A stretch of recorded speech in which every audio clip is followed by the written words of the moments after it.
Hello, class 10 students. I hope you have been doing a great job. I hope you're having a whale of time. I hope आपका half yearly बहुत अच्छा गया होगा. अगर half yearly में marks अगर थोड़े कम आए हैं ना आपकी एक्सपेक्टेशन से, तो परेशान होने की ज़रूरत नहीं है. थोड़ा सा स्ट्रैटेजी टीचर्स का भी होता है, बिकॉज वो नहीं चाहते कि आपको चने के झाड़ पे चढ़ा दे, फिर आपको लगे मुझे सब कुछ आता है, क्योंकि सब कुछ किसी को नहीं आता. You need to be a student of life. Correct. Okay, तो इंकरेजमेंट ही है, वो डिस्करेजमेंट नहीं है. मार्क्स पे नहीं जाना, नॉलेज पे जाना है. नॉलेज पढ़ाते हैं. एक और पोइम करते हैं फ्रॉम योर फर्स्ट फ्लाइट. ठीक है, that is the trees. Trees करते हैं आज हम.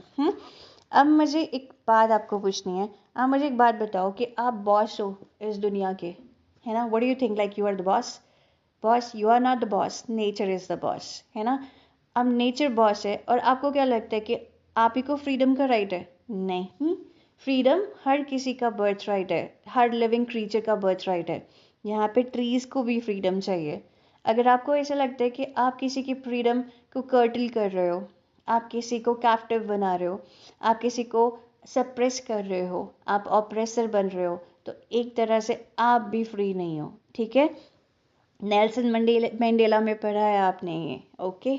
अब मंडेला बोलने की आदत पड़ गई है, मतलब ऐसे ऐसे बात करते हैं ना, जब बच्चों से पढ़ाते हैं तो ऐसे ऐसे इन थोड़ा सा इनफॉर्मल लैंग्वेज निकल जाता है. ओके, बट ठीक है, I need to accept it. Okay, so Nelson Mandela ने भी यही कहा था कि फ्रीडम जो है वो इंडिविजिबल होता है. तो फ्रीडम जब इंडिविजिबल है, तो हम ट्रीज की फ्रीडम, वुमेन की फ्रीडम, किसी की भी फ्रीडम क्यों छीन रहे हैं? अब यहाँ पे वुमेन की मैंने क्यों बात किया? मैंने वुमेन का बात इसलिए किया क्योंकि यहाँ पे सिंबॉलिक मीनिंग जो है इस पोइम का वो यही है कि वुमेन को भी एक टाइम पे घर पे रखा, मतलब ऐसा कहा था कि women, you are suppose to be inside the house, you need to take care of the house, you are the care taker of the house, you need to take care of the children. गलत नहीं है, ठीक है, बच्चों का ख्याल रखना वो करती भी है, पर वो बाकी सब भी काम कर सकती है. अगर एक वुमेन बाहर नहीं होगी ना, मतलब अगर ये नेचर जो है, भगवान जी ने और नेचर ने हर किसी को इक्वल ट्रीट किया है, इक्विटी से ट्रीट किया है, समझते हैं हम. लेकिन हम ह्यूमंस क्या करते हैं, हम सोचते हैं कि we need to be free, और हम दूसरों को फ्रीडम देंगे. ऐसा थोड़ी होता है. ठीक है ना, ऐसा थोड़ी होता है. मेरे को तारक मेहता की याद आई. ठीक है. तो ऐसे नहीं होता एग्जैक्टली. हमें ज़रूरत नहीं है किसी की फ्रीडम छीनने की, क्योंकि अगर आप, मैंने जैसे अगर बोलो कि अगर आप ऑप्रेसर है, आप किसी की फ्रीडम को सप्रेस कर रहे हो, तो आपकी भी फ्रीडम छीनी हुई है. ओके. तो यहाँ पे ट्रीज जो हैं inside are moving out into the forest. अब हमने क्या किया, हमने अपने भले के लिए, हम सोच रहे हैं कि हम बहुत ही इंटेलिजेंट ह्यूमन बींग्स हैं. हम अपनी ओरिजिनल इंटेलिजेंस ओ आई को छोड़ के ए आई की तरफ जा रहे हैं. देखो हम कितने इंटेलिजेंट हैं, है ना. आर्टिफिशियल इंटेलिजेंस को गले लगाया और ओ आई को हमने पराया कर दिया. हम डिपेंडेंस किस पे दिखा रहे हैं? आर्टिफिशियल इंटेलिजेंस पे. अगर आप इस चीज़ पे डिपेंड होने वाले हो, तो डेफिनेटली आपकी क्रिएटिविटी को आप कर्टल कर रहे हो, आप अपनी इनोवेशन को सप्रेस कर रहे हो. So that is not a very good thing, है ना. तो ये अच्छी डील नहीं है, है ना. हमें अपनी ओरिजिनल इंटेलिजेंस को रखे रखना, ताकि हम क्रिएटिव रह सके और आउट ऑफ द बॉक्स सोच सके, जो बहुत ज़्यादा ज़रूरी है पोइम्स के लिए, पोट्री के लिए. ठीक है. अब बात करते हैं कि मैं यहाँ पे क्यों बोल रही हूँ कि डिफोरेस्टेशन भी एक पार्ट है इसका, पोइम का. ये इसका जो थीम है डिफोरेस्टेशन भी है, और सिंबॉलिक मीनिंग इसका है कि विमेन को भी कैप्टिवेट नहीं करना, कि विमेन जो है वो बर्थ देती है ना. एक नेचर को भी हम और भारत माता को भी अगर हम पर्सोनिफाई करते हैं, तो विमेन को भी विमेन ही बोलते हैं. क्यों? क्योंकि विमेन बर्थ देती है ना. वो वो ग्रोथ का सिंबल है. वो आगे, अगर आप हैंड इन हैंड नहीं चलोगे, अगर आप कदम से कदम मिला के नहीं चलोगे, और एक साथ यूनिटी में नहीं चलोगे, यूनिसन में नहीं चलोगे, तो इम्बैलेंस हो जाएगा. और अगर कोई भी चीज़ इम्बैलेंस तरीके से चलेगी, तो डेफिनेटली वो ज़्यादा देर तक नहीं चल सकती. समझ रहे हैं ना. तो इसीलिए ज़रूरी है कि हम हर किसी को फ्रीडम दें, including all the living creatures. और हम यहाँ पे ना एज अ प्रोटेक्टर आए थे. गॉड जी ने हमें यहाँ पे दिमाग, दिल और ओरिजिनल इंटेलिजेंस दे के भेजा था, ताकि हम इस अर्थ को ध्यान रख सके. लेकिन हमने उल्टा काम कर दिया. हमने क्या किया कि हम बॉस बन गए और हमने सबकी फ्रीडम छीन ली, है ना. अब ट्रीज को काट के हमने सोसाइटीज बनाई, आईटी पार्क्स बनाए, डिफोरेस्टेशन किया. अब हम क्या करते हैं, नर्सरी से जाके पौधे लाते हैं, जो कि एक अच्छा काम है, कोई बात नहीं. लेकिन अब हम पौधों को अंदर कैप्टिव कर रहे हैं. ये हम सोच रहे कि हम तो अच्छा काम कर रहे हैं, बट आपने तो किसी की फ्रीडम डेफिनेटली छीन ली ना, है ना. ट्रीज जो काम करते हैं, जहाँ पे बर्ड्स का नेस्ट होता है, जहाँ पे इंसेक्ट्स की हाइडिंग होती है, आपने उनका घर को डिस्ट्रॉय कर दिया और आपने अपने घर को सुंदर बना लिया। आपको लगता है कि ट्रीज से आपको ऑक्सीजन मिलेगा, ट्रीज से आपको आपके घर का और आपके घर का एनवायरनमेंट अच्छा होएगा ना, पर आपने किसी का घर तो छीन लिया ना। अगर आप किसी का घर डिस्ट्रॉय करोगे तो आप अपना घर कैसे बना सकते हो, कितनी देर के लिए? Right? It's give and take. So understand the consequences of your actions. Try to introspect. So trees अब कोशिश कर रहे हैं कि उन्होंने भी जंग छेड़ दी है और अब वो कह रहे हैं कि अब हमें समझ आ चुका है कि हमें बाहर जाना है। क्योंकि आपको एक बात बताऊं कि नेचर अपने आप को ना, मतलब आप नेचर को ठीक नहीं करते, नेचर अपने आप को खुद ठीक कर लेते हैं। समझ रहे हैं? जैसे कि अगर मैं बोलूँ कि हमारी बॉडी में कैपेसिटी होती है, पोटेंशियल होती है कि हम अपने आप को खुद ठीक कर सकते हैं, है ना। हम अपने आप को डिजीजेस से ओवरकम कर सकते हैं। सेम नेचर को हम ठीक नहीं करते, नेचर हमें ठीक करती है। We are a part of universe, we are a part of nature, nature is not a part of us. So we need to understand this, right. And यहाँ पर इसीलिए जैसे हुआ अभी फ्लड्स आए, किस लिए आए? नेचर हमें समझाना चाहती है, रुक जाओ भाई, ह्यूमंस रुक जाओ थोड़ा सा। जहाँ पर आपको अलाउड नहीं है जाना वहाँ मत जाओ, जहाँ पे आपको स्पॉइल करना ज़रूरी नहीं है मत करो। अपने घर पे बैठो, अपने एक्शंस को समझो, अपने पर्पस को समझो, फिर आगे बढ़ो। अब यहाँ पे ट्रीज जो है वो बाहर जाना चाह रहे हैं, ठीक है। अब कह रहे थे कि फॉरेस्ट जो है वो इतने दिनों से एम्प्टी पड़ा था क्योंकि हमने तो डिफॉरेस्टेशन कर दिया, हमने तो घर खड़े कर दिए कंक्रीट के। अब कोई भी बर्ड वहाँ पे बैठ नहीं पा रहा है, किसी बर्ड का घर नहीं है, इंसेक्ट हाइड नहीं कर पा रहा है। सन अपने बरी इट्स फीट, मतलब यहाँ पे सन को पर्सोनिफाई किया गया कि सन भी वहाँ से मतलब आपको जैसे वार्मथ देता है ना। अब जैसे कोई होता है कि शेल्टर ट्री के नीचे कोई सोया हो, क्रीचर्स कोई वहाँ पे बैठे हो, उसकी शेड ले रहे हो। अब सन उनको वार्मथ देता है, अब सन भी वहाँ पे मतलब अपनी शेड नहीं दे पा रहा है। जो फॉरेस्ट है वो इतने टाइम से एम्प्टी पड़े थे, लेकिन अब वक्त आ गया, इट्स हाई टाइम कि फॉरेस्ट जो ट्रीज है अब वो वापस अपनी जगह जाएंगे और नेचर रीस्टोर करेगी खुद को और सब कुछ अगली सुबह तक ठीक हो जाएगा। ओके। नाउ यहाँ पे विमेन का भी है कि विमेन अपना रोल समझ चुकी है, उसको समझ आ गया कि मुझे एम्पावर्ड होना पड़ेगा। अगर यहाँ पे बैलेंस लेके आना है तो मुझे बाहर जाना पड़ेगा। अगर विमेन के भी दो हाथ है, दो पाँव है, दिमाग है, सब कुछ है। मजाक तो सब लोग बहुत करते हैं विमेन के ऊपर, मैं समझ सकती हूँ कि विमेन में ज़्यादा ही दिमाग है ना, ये सब जो पीछे कुछ इंसिडेंट्स हुए थे। बट हम ऐसी चीज़ों को नहीं देखेंगे, हम देखेंगे कि it's not a generalised opinion कि एक पर्टिकुलर कैटेगरी ऑफ पर्सन ही खराब है, ऐसा नहीं है। इट टोटली डिपेंड्स कि आप कैसे हो, है ना। तो यहाँ पर मेरा कहने का मतलब ये है कि विमेन को अपना रोल समझ आए, वो बाहर निकलेंगी, वो फिर से नेचर को बैलेंस करेंगी और सब कुछ ठीक हो जाएगा, रिस्टोर हो जाएगा। अब ऐसा करना ना आसान तो नहीं है, it's easier said than done. Struggle करनी पड़ती है, विमेन को बाहर निकलने के लिए स्ट्रगल करना पड़ा, ट्रीज को बाहर निकलने के लिए स्ट्रगल करना पड़ा। ये लॉन्ग टाइम से ऐसा चल रहा था, तो दैट मीन्स अगर ट्री को अप्रूट होना पड़ेगा तो उसको अपने रूट्स को सबसे पहले हिलाना पड़ेगा, जो सीमेंटेड हैं।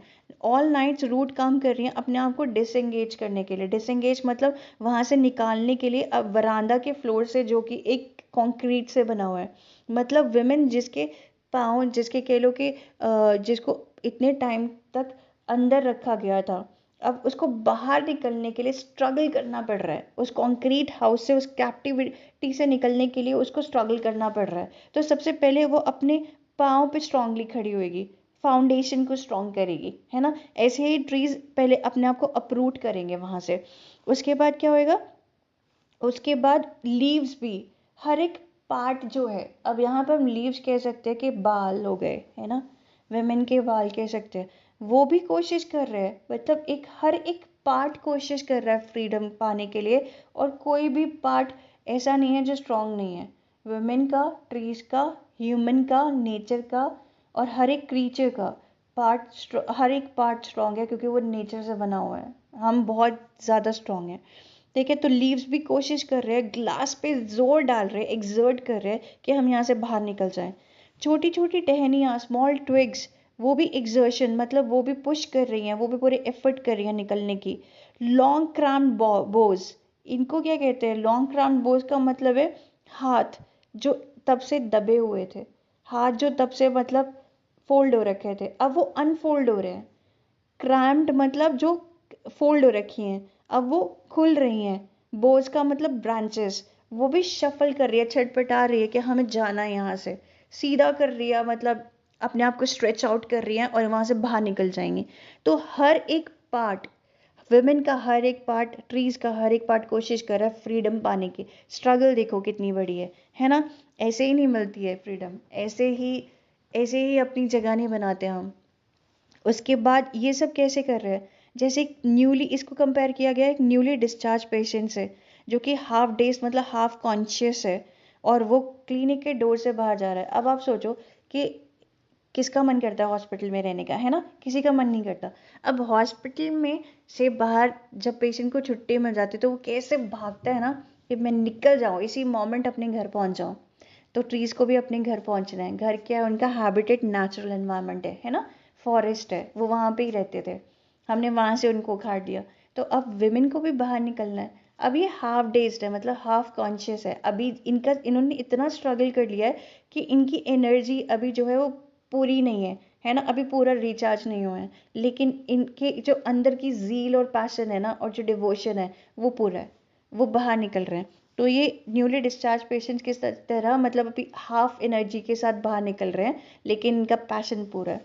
अब यहाँ पर आई सेट इनसाइड, पोइटेस कहती है कि मैं अंदर बैठ के वेरांडा में, मेरा जो डोर है, वेरांडा की तरफ डोर ओपन है और मैं लॉन्ग लेटर्स लिख रही हूँ, मैं कुछ लिख रही हूँ, लेकिन मैंने डिपार्चर मेंशन नहीं किया। मैंने ये नहीं बताया कि कैसे गए, मैंने ये बताया कि गए। अब यहाँ पर जो इम्पोर्टेंट बात है वो ये कि नाइट जो है वो फ्रेश है। नेचर भी यही चाहती है कि वुमेन बाहर निकले, नेचर भी यही चाहती है कि मेरा हर एक क्रीचर, मेरा हर बच्चा आज़ाद हो, मेरा हर बच्चा अपनी लाइफ पूरी live, my every child should live the life to the fullest. Mother यही चाहती है ना, मदर कभी अपने बच्चे में डिफ्रेंशिएट नहीं करती है ना। तो नेचर भी मदर है, वो कभी डिफ्रेंशिएट नहीं करती है, वो चाहती है उनका छोटा सा प्लांट, बड़ा सा ट्री, एक छोटी सी गर्ल, एक बड़ा सा बड़ी सी वुमेन, चाहे मैन या बॉय भी क्यों ना हो, सबको वो फ्री देखना चाहती है, एक छोटे से इंसेक्ट को भी, है ना। तो यहाँ पर नेचर भी वेलकम कर रही है। आज नाइट फ्रेश है, मतलब प्लेजेंट है, पूरा मून शाइन कर रहा है, रोशनी दे रहा है, इतनी ज़्यादा रोशनी दे रहा है कि वो होता है ना कि लाइट्स कैमरा एक्शन, बस अब सब कुछ अच्छा हो जाएगा। और स्काई जो है वो, स्काई जो है वो बाउंडलेस है ना, और स्काई क्लियर है। और smell of leaves and listen still reaches like a voice into the rooms. ऐसे लग रहा है कि जो पेड़ अभी स्ट्रगल कर रहे हैं, उनकी जो स्ट्रगल की जो, एक तो आवाज़ कह लो, और कह लो जो स्मेल है, उनकी जो फ्रेग्रेंस है, वो सारी वो फील कर पा रही है पोएटेस कि किस तरह से ये सब चीज़ें हो रही हैं। अब वो कह रही है my head is full of whispers. पूरी रात जो मतलब ये सब स्ट्रगल चली है ना, अब ये जैसे कह लो कि ब्रिटिश इंडिया से हमें जब आज़ादी चाहिए थी तो हम क्या कहते थे, अंग्रेज़ों भारत छोड़ो, है ना। और हमने बहुत सारे स्लोगन्स और भी बनाए थे, है ना।